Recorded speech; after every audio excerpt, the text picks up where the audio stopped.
Perkenalkan, nama saya Nova Kristiana.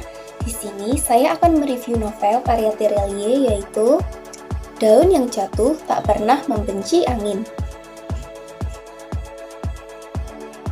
Pertama-tama, saya akan membacakan identitas buku ya teman-teman.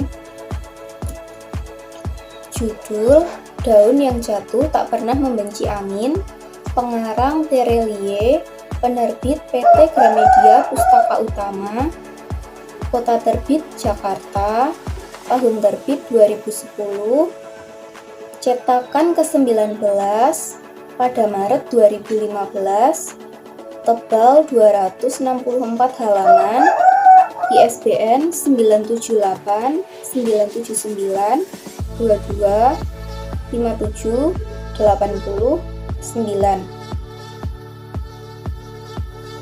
Lalu dari beratnya ya. Ukuran novel ini menurut saya tidak terlalu besar dan tidak terlalu tebal ya teman-teman. Jadi novel ini digolongkan sebagai novel yang ringan namun tetap membuat pembacanya itu penasaran dengan isi ceritanya. Lalu dari segi tampilan, menurut saya novel ini tuh desain sampulnya kurang menarik ya, karena cuma ada gambar daun terus tulisan judulnya Daun yang Jatuh Tak Pernah Membenci Angin. Jadi kayak kurang menarik gitu sih menurut saya. Kalau dari kertasnya ini menggunakan kertas yang biasa dipakai pada novel-novel gitu.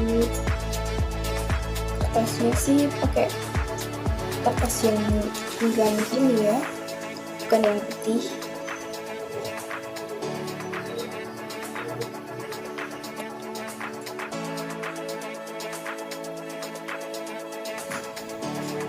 Lalu isi sinopsis novel Daun yang Jatuh Tak Pernah Membenci Angin. Terelie adalah nama yang tidak asing lagi di telinga para penikmat buku Indonesia. Beliau telah menghasilkan novel-novel terbaik di Indonesia yang dapat diminati oleh semua umur tanpa terkecuali. Beberapa karyanya pun ada yang diangkat ke layar lebar seperti Hafalan Sholat Delisa, Moga Bunda Disayang Allah, dan salah satu novel yang paling diminati oleh masyarakat Indonesia adalah Daun yang Jatuh Tak Pernah Membenci Angin. Dengan gaya penulisan yang romantis dan menggunakan diksi yang indah khas Terelie, novel ini disajikan dengan kisah yang penuh suka serta keharuan yang mampu membius pembaca untuk ikut terhanyut dalam ceritanya. Novel Daun yang Jatuh Tak Pernah Membenci Angin ini menceritakan seorang anak perempuan bernama Tania yang memiliki satu orang adik bernama Dede dan memiliki seorang ibu. Ayahnya sudah meninggal ketika ia masih berumur 8 tahun karena penyakit TBC. Sejak ayahnya meninggal, hidup keluarga Tania kacau balau hingga akhirnya Tania terpaksa berhenti sekolah dan terusir dari kontrakan karena sudah 3 bulan menunggak. Tania dan Dede terpaksa bekerja, mencari uang dengan mengamen dari bus yang satu ke bus yang lain. Hingga pada suatu ketika, kaki Tania tertusuk paku payung di dalam bus. Dan saat itulah Tania bertemu dengan Danar, yang dianggap sebagai malaikat keluarga. Tania dan Dede memanggil Danar dengan sebutan Om Danar. Sejak bertemu Om Danar, kehidupan keluarga Tania semakin membaik. Sudah tidak tinggal di rumah kardus lagi. Tania dapat meneruskan sekolah dan menjadi kebanggaan ibu. Tania memiliki catatan pendidikan yang sangat membanggakan. Tania mendapatkan beasiswa sekolah ke Singapura. Ketika Tania berumur 12 tahun, ia sudah memiliki perasaan terhadap Om Danar yang umurnya lebih tua 14 tahun darinya. Tania cemburu ketika Om Danar memperkenalkan Kak Ratna sebagai kekasihnya.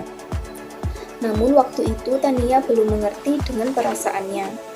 Tania semakin beranjak dewasa dan semakin mengerti dengan perasaan yang dimilikinya, tetapi tidak memiliki keberanian untuk mengakui perasaan tersebut. Hingga akhirnya Om Danar menikah dengan Tante Ratna. Tetapi rumah tangga mereka tidak harmonis karena Om Danar ternyata mencintai Tania. Lalu dari segi kelemahan dan kelebihannya, menurut saya kelebihannya itu novel yang kayak Terelie, Daun yang Jatuh, Tak Pernah Membenci Angin memiliki cerita yang tidak membosankan ketika dibaca. Lalu dari kekurangannya, menurut saya ceritanya klise, mirip dengan cerita sinetron. Kalau endingnya menurut saya juga menggantung. Jadi seperti itu kekurangannya. Sekian yang dapat saya sampaikan dari review novel karya Terelie, Daun yang Jatuh, Tak Pernah Membenci Angin. Jika ada kekurangan, saya mohon maaf.